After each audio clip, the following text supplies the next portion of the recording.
Hi, I'm Shane Hurlbut. I am a cinematographer and have kind of been, playing in this world of DSLR capture for about 4 years, 3.5 years now. I shot a full-length feature film on the Canon 5D Mark II called Act of Valor, and really kind of before there was a 24p update, before there was really anyone knew anything about this camera, I started shooting with it and trying to turn this thing into kind of a movie-making machine. I recently had the wonderful opportunity to use the Canon 1DC, which is their new 4K capture in a DSLR footprint, and side-by-side comparison with a lot of higher-end HD capture cameras, and this thing literally blew it off the planet. Hi, I'm Richard Crudo, ASC. We're here at Cine Gear 2012, and I'm going to tell you a little bit about my experience with the Canon C300 on a film called Dirty People. I was the first person in the world to use the C300. We took it right out of the box, plugged the battery in, hit the on switch, and the camera worked like a charm from the very beginning. I treated it as a film emulsion. There was no DIT, I had no real support in that area except for a download manager. I used a light meter and treated the chip as if it were a piece of film. I exposed everything normally. I think I rated the chip at 500 speed, only for the reason that I did some tests and I found that the look that it delivered to me at 500 speed really suited the look I was after for the film. Tremendous range from highlights to shadows, available light on the street situations at night, on the various boulevards and west side of Los Angeles. It saw beyond what your eye can see, which is a good thing. It can also be a dangerous thing. You've got to recalibrate the way you think about exposure at that point. All in all, a very good experience. I'd recommend the camera to anyone. Now we've got a C500 version, which is very exciting, but my own experience with the 300 was equal to anything else I've done to this point so far. Hello, I'm Larry Thorpe, and I'm the Senior Fellow with the Imaging Technologies and Communications Division of Canon Inc. And we're here at Cine Gear, where we're showing all of the major elements of our Cinema EOS system. We introduced that initially about 9 months ago here on this very lot at Paramount. On November the 3rd, we introduced the EOS C300 camera and some Cine EOS lenses. At NAB, 4 months later, we followed with the big brother camera, the EOS C500. And this camera is a 4K camera, but it can be switched into a mode where it does either 2K or HD. The biggest difference between the C500 and the C300 is the C300 records internally on compact flash cards, and it'll give you an HD output on an HD SDI. And it's limited to 30 frames per second progressive, or 60 interlace. But the C500 will do 4K, and it'll do that all the way up to invariable frame rates up to 60 frames per second. And in fact, we can take it as high as 120 frames per second by halving the vertical resolution. Now, if you put it into the 2K mode, we can give you that all the way up to 120 frames per second. And we bring it out for external recording.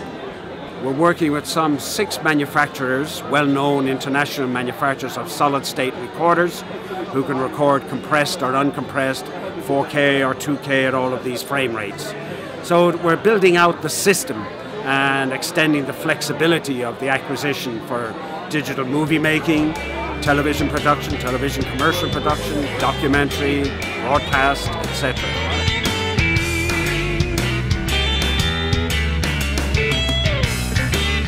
We just started shipping PLs about 3 weeks ago. So almost everything we're talking about now was EF mount. So now that the PLs are out, I think that's also going to open up a lot more people that were thinking about using the camera. Because we were kind of saying, look, if you were a show that used to have 5Ds, you already had the lenses.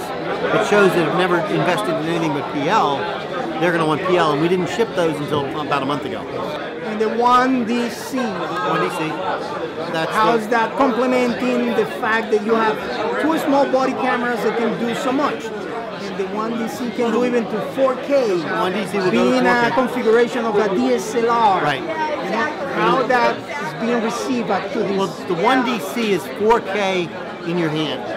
Kind of like what he's shooting here, which is a 5D video to a card. This is a self-contained unit. The 1DC is 4K self-contained. The C500 is not 4K in camera. It's 4K out the back to a series of recorders, which are also very expensive.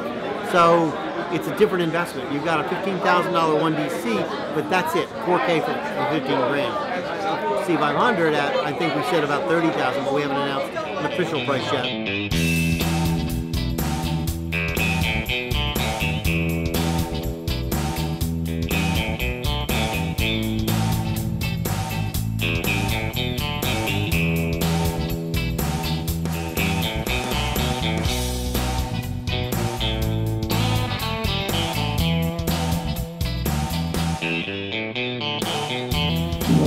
They used to teach, lighting is key light, fill light, cross light. And then 25-foot candle here, and 25-foot candle like that. Just pretend, no, not that, yeah, this one.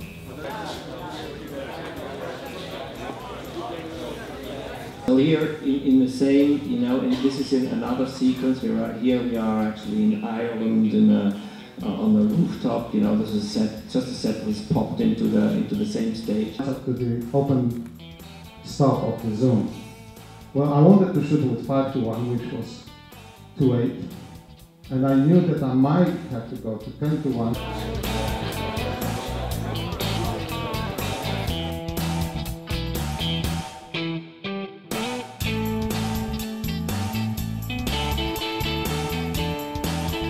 Hi, I'm Rochelle Brown with the Society of Camera Operators, and we're here today at Cine Gear to spread the word about camera operating to other camera operators and try to get new members to get into our society, so that we can also spread our very important mission, which is our work with the Children's Hospital of Los Angeles.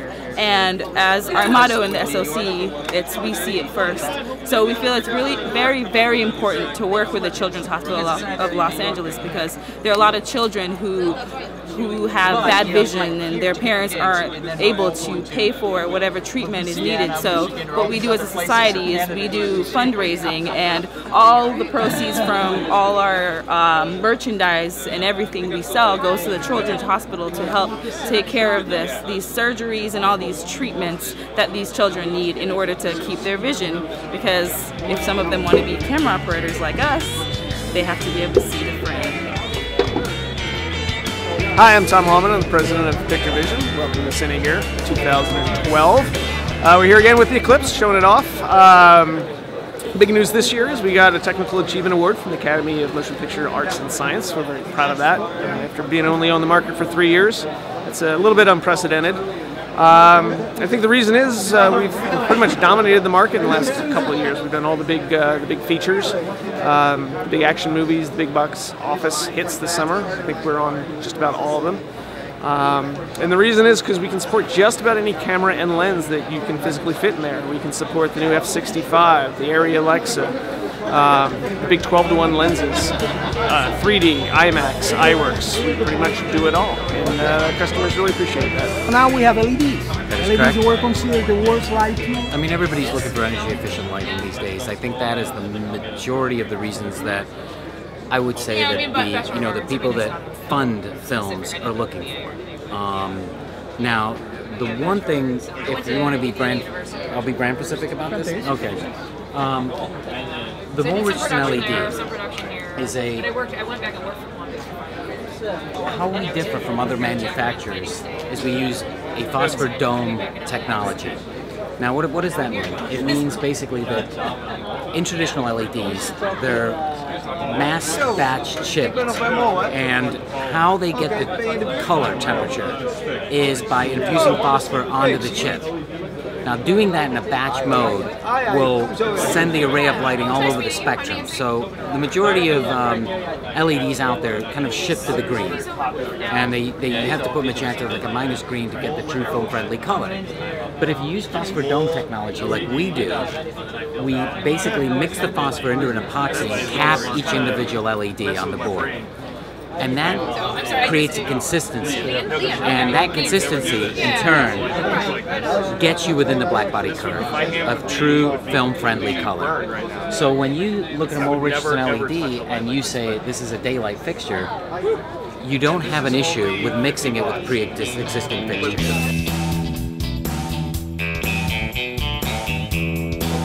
Well, I can tell. It's the old camera, French camera nights. There she is. Hello. Nice to see you. Congratulations. So with that said, I'm going to announce the finalists competing for the student short. I'm going to present the first international long time achievement award to Lumos Sigma. It's the first time that Cine Gear has given this award.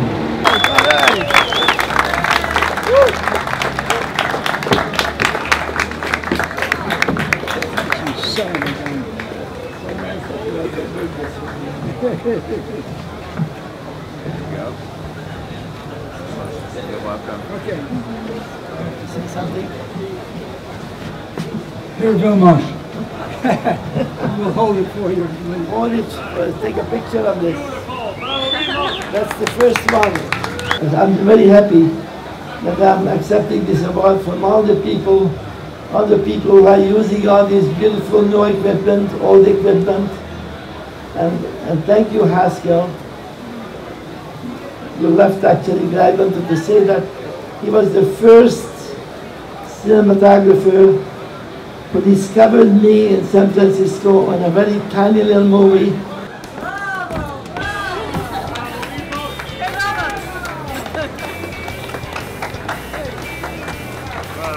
Congratulations. Beautiful. Very nice, huh? Listen, I'm totally I